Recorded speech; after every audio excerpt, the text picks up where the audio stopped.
Hey everybody, hope you're having a wonderful week. It's almost Friday, Thursday evening, and I am looking forward to the weekend. I have some fun plans ahead, so I hope that you are too, and that you have some time to relax and just enjoy yourselves. So today, what I'm going to be talking about is taming that inner critic and how to let that coach have a little bit of control.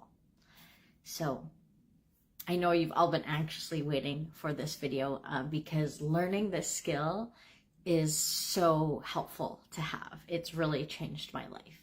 So I'm really excited to share it with you. So as we discussed over the last couple of weeks, your self-talk is the most important factor in your success. Right? Those thoughts that are going on in your mind all the time is really what's driving you. And as we talked about, sometimes you're really aware of those thoughts that are happening and the direction they're pointing you, and sometimes you're not. So that inner critic and that inner coach, those are both those voices in your head. You know, that's your self-talk. And if you're thinking, I don't have voices in my head, that's the voice in my head that I'm talking about. So the purpose of the inner critic is to keep you safe, and it's done a really good job at that for most of your life. You're here now, it's done a great job. And the purpose of the inner coach is to allow you to feel good and to really help you move forward in your life. So they both serve a really good purpose, but as we talked about before, that inner coach is often a lot louder. So how do we tame that inner critic? And I hope I said that right now, I'm second guess. The voice of that inner critic is often louder than the coach. So how do we tame that inner critic and have that coach be control and be that one that's driving us and moving us forward in our lives? Right? So take a minute to think, if you haven't already or if you haven't been following the other videos, who or which one of those voices, the critic or the coach, is showing up more often for you. And whatever answer you're coming up with, that's perfectly fine. I definitely have experienced a lot of my life with that inner critic running the show. And now after learning these techniques, I've really been able to allow that coach to show up more often for me and really start running the show, which has so many great, amazing outcomes. Hi Yella, nice to see you as well. And everybody else that's here, it's not showing me who else. Alina, yeah, thank you for joining. So how do you tame that inner critic and allow that coach to be in charge of your self-talk?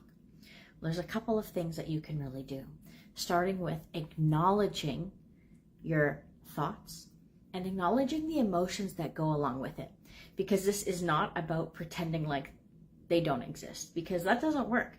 If we shove down those thoughts and shove down those emotions, they may go away for a little while, but you bet that they are going to turn up again next time you're feeling stressed out or something that triggers them. They're just going to show up, and that monkey is going to be screaming its head off. I did not bring my monkeys today, or else he would be screaming right now. So acknowledging that critic and the emotions that come alongside it are one of the first steps. And the other aspect of that is really allowing yourself space to have room for something else. You know, we've been so used to this critic being there and running the show all the time. So we've got to give ourselves permission to believe that there can be something different. And really the critical aspect of this is then making the choice of which one you want to listen to more, which one is going to be most beneficial for you, and one that's actually going to help move you forward. I mean, you can make the choice. You can choose to either stay listening to that critic, or you can move on and start listening to that coach more often. You get to decide, which is the amazing part. And then you have to implement actions aligning with that choice that you've made. We all know how to keep aligning with the critic. Most of us have been doing that for a long time. So how do we start aligning ourselves and implementing actions to listen to that coach? Well, there's a couple different things you can do in that aspect. Gratitude is amazing to shift your mood at any time. And that comes with practice. And what I'm actually going to show you next week is how, a simple technique to how you can teach that coach to be that stronger voice and how to make those choices that are really going to move you forward. Because the more you strengthen that inner coach, the more it's going to show up for you. The more you consciously do this, eventually your subconscious mind, that coach voice is just going to get stronger and stronger and stronger and really start being in control. And it's going to happen automatically for you. And eventually you're going to be thinking positively and having that coach show up for you as a habit, just like the critic does for you right now. So how would it feel to be able to have that coach showing up for you more often, or every single day, numerous times a day, cheering you on and supporting you and moving you forward instead of that critic? Pop in the comments, what do you imagine that looks like? Or if you're experiencing that now, share what it's like. What is it doing for your life? How has your life changed since that coach has showed up for you more than that critic?